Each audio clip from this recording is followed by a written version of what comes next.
माननीय दिग्विजय जी मजे मजाए नेता हैं, अनुभवी नेता हैं, मुख्यमंत्री रहे हैं। जो बयान उन्होंने दिया है तो वो सही बयान दिया है कि उनका कहने का तर्क ये है कि आरएसएस के लोग धरातल पे काम कर रहे हैं पार्टी को बढ़ाने के लिए। इस नाते उन्होंने प्रशंसा की है। कांग्रेस के लोग दिल्ली में काम करते हैं, धरातल पे काम नहीं करते।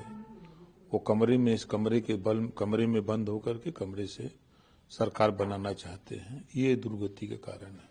वहीं दूसरे जो नेता हैं कांग्रेस के, वो उनके बयान पर आरएसएस की तुलना अलकायदा से कर रहे हैं। कह रहे हैं कि आरएसएस जो है वो अलकायदा की तरह है, उससे कुछ सही नहीं सीखा जा सकता। देखिए, कुछ लोग सच को सच कहने की आदत नहीं है।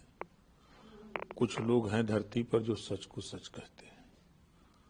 तो माननीय दिग्विजय सिंह ने जो कहा है वो सच कहा है। आज आरएसएस की देन है कि आज देश में भारतीय जनता पार्टी की सरकार है। तो उनके कामों, मेहनत, परिश्रम के बल पे नहीं है। आरएसएस ने मेहनत किया, भाजपा मेहनत किया, तो आज देश में सरकार है। उसी बात को दिग्विजय जी कहें। इसकी तुलना अलकायदा से की जा रही है, इसको तो गलत बात है। कोई आज की तारीख में कोई नेता कुछ भी कह देता है, लेकिन सच्चाई को भी तो देखना चाहिए। भाई, अलकायदा आतंकवादी गतिविधियों में लिप्त है, कहीं आरएसएस के ऊपर उंगली कैसे उठा सकते हैं? एक और बड़ा अहम सवाल है सर, बरेली में कल एक दल के लोग वहां पहुंचे, उनके साथ मारपीट की, लव जिहाद का आरोप लगाया उन पर। ये एक गंभीर है, कैसे देखिए, गलत बात है। किसी चीज को हिंदू मुस्लिम कह करके और उसको विवाद पैदा करना अच्छी बात नहीं है। एक आखिरी सवाल रहेगा सर, वहीं टीएमसी के जो पूर्व नेता थे हुमायूं कबीर, वो कह रहे हैं कि मैं टीएमसी को खत्म कर दूंगा। कलकत्ता में पश्चिम बंगाल में बाबरी मस्जिद तो बनाने जा ही रहे। बहुत लोग बहुत पार्टियों को खत्म करने के लिए गए और कुछ कर नहीं पाए। वो अपना दोबारा चुनाव जीत जाए, यही बहुत है। टीएमसी को क्या खत्म करेंगे? टीएमसी की तो सरकार है, खुद चल रही है। टीएमसी के पीछे और टीएमसी के दम पर वो नेता थे ना। उत्तर प्रदेश में भी जो है अखिलेश यादव बड़े वादे कर रहे हैं, दावे कर रहे हैं। 27 की बड़ी तैयारी में समाजवादी पार्टी, कांग्रेस के साथ गठबंधन है, तमाम तैयारियां चलेंगी। क्या लग रहा है 27 में क्या स्थितियां रहने वाली है, समाजवादी पार्टी की क्या स्थितियां? देखिए, समाजवादी पार्टी 14 लड़ी एमओआई पर, फिर 17 लड़ी, 19 लड़ी, 22 लड़ी, 24 लड़ी, और ना दिल्ली में सरकार बना पा रहे हैं, ना यूपी में बना पा रहे हैं। तो एमओआई फैक्टर फेल हो गया है। तो अब किस आधार पे वो सरकार बनाने की बात कर रहे हैं? तो पीडीए का आधार ले रहे हैं। पीडीए उनके पास है कौन? उनके पास एक पीडीए हम बता दें जो जनाधार वाला नेता हो। कोई एक नेता बता दे। पीडीए की बात करते हैं, जब सरकार में आते हैं या सरकार में जब रहे हैं तो लेखपाल की भर्ती हुई तो अपनी जाति को चीन के लिए यादव को किया। ग्राम सेवक हुआ, सचिव हुआ, कानूनगो हुआ, एसडीएम हुआ। 86 में 56 एसडीएम अकेले यादव को बना दिया। यही पीडीए की बात है। पीडीए, हाँ इतना है, वो पीडीए जो चिल्ला रहे हैं, पीडीए माने परिवार डेवलपमेंट अथॉरिटी उनकी है। आज माननीय संजय निषाद जी के पास हैसियत है वोट दिलाने की, अनुप्रिया पटेल जी के पास है हैसियत वोट दिलाने की, जयंत चौधरी जी के पास है वोट दिलाने की हैसियत, ओम प्रकाश राजभर के भी पास हैसियत है वोट दिलाने की, और भारतीय जनता पार्टी अपनी एक ताकत है। उनके पास कौन है? नेता हो सकते हैं, जितने नेता हैं वो सब दगे हुए कारतूस हैं। कोई कांग्रेस से छोड़ के आया है, तो कोई बसपा छोड़ के आया है, तो कोई सपा गई भाजपा से छोड़ के गया है। अब वो समाजवादी पार्टी जब तक प्रदेश में गठबंधन की राजनीति नहीं करेगी और असली पीडीए की बात पर नहीं चलेगी, रास्ते पर भटकते रहते हैं, बात करते हैं पीडीए की, तब तक पटरी से उतर जाते हैं। फिर बात करेंगे पीडीए की, फिर खड़ंजा पकड़ लेंगे।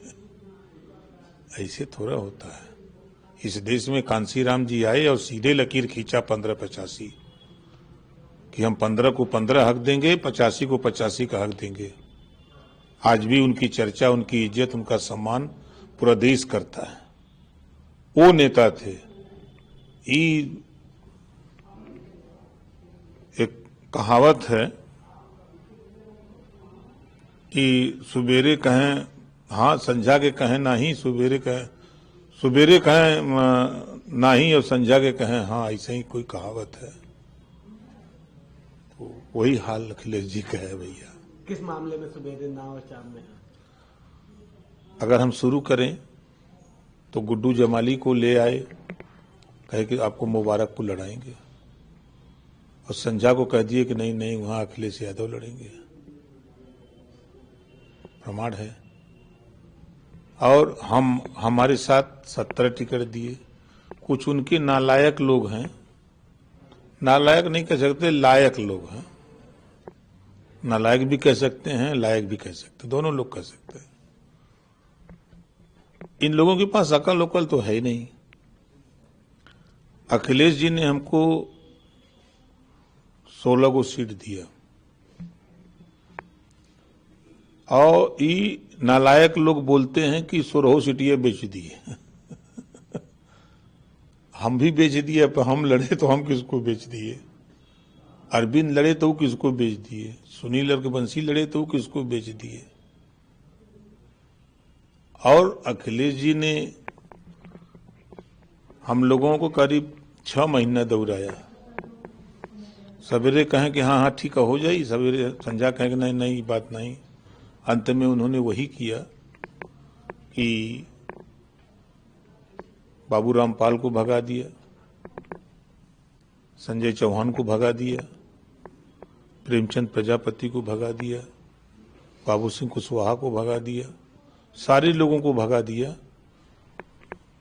हमारी मजबूरी थी। उन्होंने कहा कि हमारे सिंबल पर लड़ना पड़ेगा। हमके भैया हम तो नहीं लड़ेंगे, और सीटों पर लड़ा सकते हैं। तो बातचीत होते होते हमके भाई हम सिंबल पे नहीं लड़ेंगे, तो कहा तो हमारा प्रत्याशी होगा। तो हमने कहा चलो भाई यो देख लें।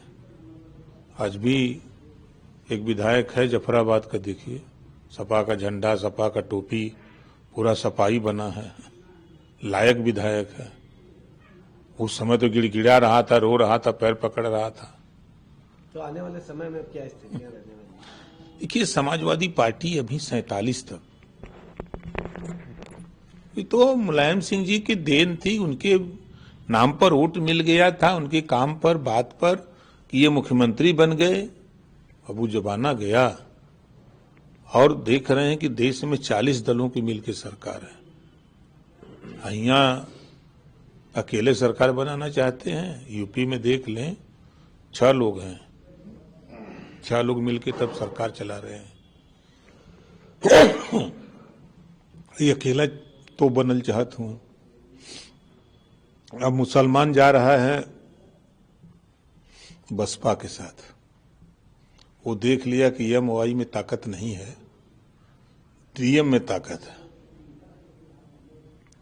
जिले का जो सबसे बड़ा पावर होता है वो डीएम के पास होता है।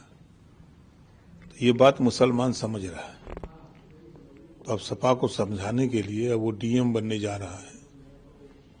दलित और मुस्लिम गठजोड़ होने जा रहा है यूपी में। समाजवादी पार्टी का पता नहीं लगेगा।